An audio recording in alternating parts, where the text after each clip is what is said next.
کہ یہ جو بچے کم سے مرتے ہیں تو اللہ سبحانہ و تعالیٰ فرشتوں سے پوچھتا ہے، خاص طور پر ملک الموت سے سوال ہوتا ہے کہ جب تو روح قبض کرنے گیا میرے اس بندے کے بچے کی اولاد کی تو اس نے کیا کہا، اس مصیبت پر اس نے کیا کہا۔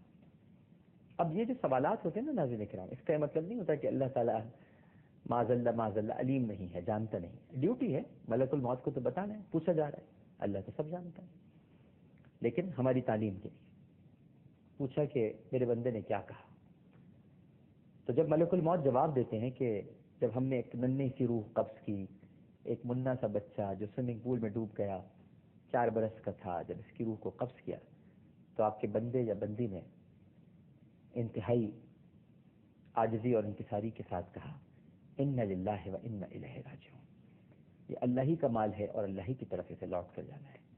تو اللہ سبحانہ و تعالیٰ ارشاد فرماتا ہے تو پھر میرے اس بندے کے لیے جنت میں بیت الحمد تعمیر کرو۔ یہ نہیں مراد آبادی صاحب اس حدیث کا حوالہ دیتے ہیں، بیت الحمد تعمیر کرو جہاں پر اس کا بچہ قیام پذیر ہوگا، اور جب یہ بندہ یا بندی روز حشر لائے جائیں گے تو انہیں بیت الحمد میں اس بچے کے ساتھ رکھا جائے گا۔ تو صدمہ تو ہے میری بہن، دکھ کی بات ہے کہ آپ کا 4 سال کا بچہ سوئمنگ پول میں ڈوب کے ہلاک ہو گیا ابھی رمضان میں۔ تو ایک تو رمضان المبارک میں اس کا انتقال ہوا، دوسرا آپ کے لیے اجر اور ثواب کا سبب بنا، لیکن آپ اپنے آپ کو گنہگار نہیں کہیں۔ یہ مت کہیں کہ ہماری کسی گناہ کی سزا ہے جو ہمارے رب نے، اللہ تعالیٰ ظلم نہیں کرتا میری بہن، معاذ اللہ، ظلم ہم کرتے ہیں اپنے نفس پر، اپنی جانوں پر ظلم کرنے والے ہم ہیں۔ جبھی تو ہمیں دعا سکھائی ہے، تعلیم دی ہے، ہر وقت ہمیں یہ دعا پڑھنی چاہیے، ربنا ظلمنا انفسنا وان لم تغفر لنا وترحمنا لنکونن من الخاسرین۔ السلام علیکم۔ السلام علیکم۔ السلام علیکم۔ السلام علیکم۔ وعلیکم السلام، جی فرمائیے۔ وہ میں اورنگ آباد سے بول رہی ہوں، انڈیا سے۔ اورنگ آباد انڈیا سے بول رہے ہیں جی؟ اچھا، اپنے ٹی وی کی آواز ذرا بند کر لیں گے آپ؟ ہاں ایک منٹ، ہاں ایک منٹ۔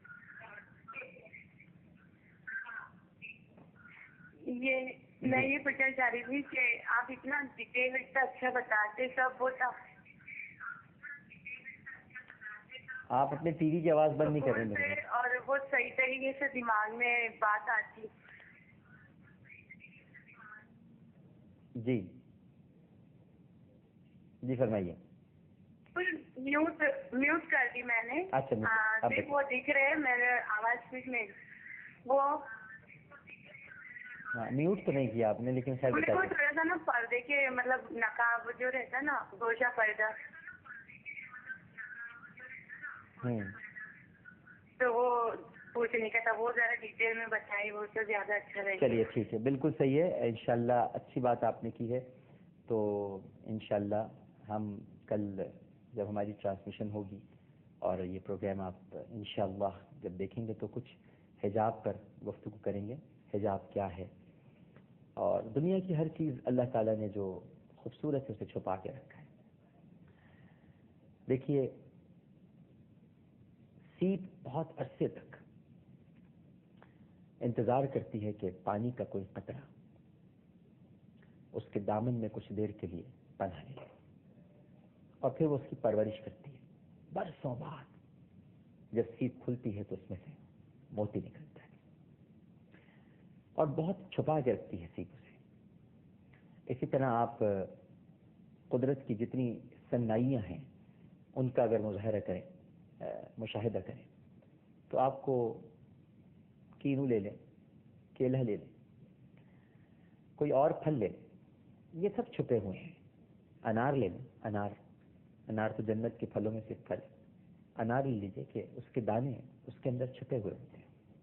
تو ہر چھپی ہوئی جو شے ہے وہ اللہ تعالیٰ نے اسے بہت سنبھال کر بڑی خوبصورتی کے ساتھ رکھا، اور عورت چونکہ مستور ہے، چھپی ہوئی ہے، لہذا اس کو مستور ہی کہا جاتا ہے۔ مستورات ہوتی ہیں جمع، خواتین کی جمع مستورات ہیں، تو چھپی ہوئی ہے، چھپا کے رکھا ہے پروردگار نے۔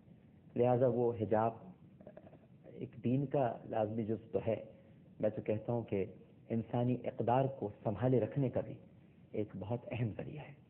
تو اس پر ضرور گفتگو کریں گے انشاءاللہ. فی الوقت پروگرام کا وقت اختتام کو پہنچتا ہے.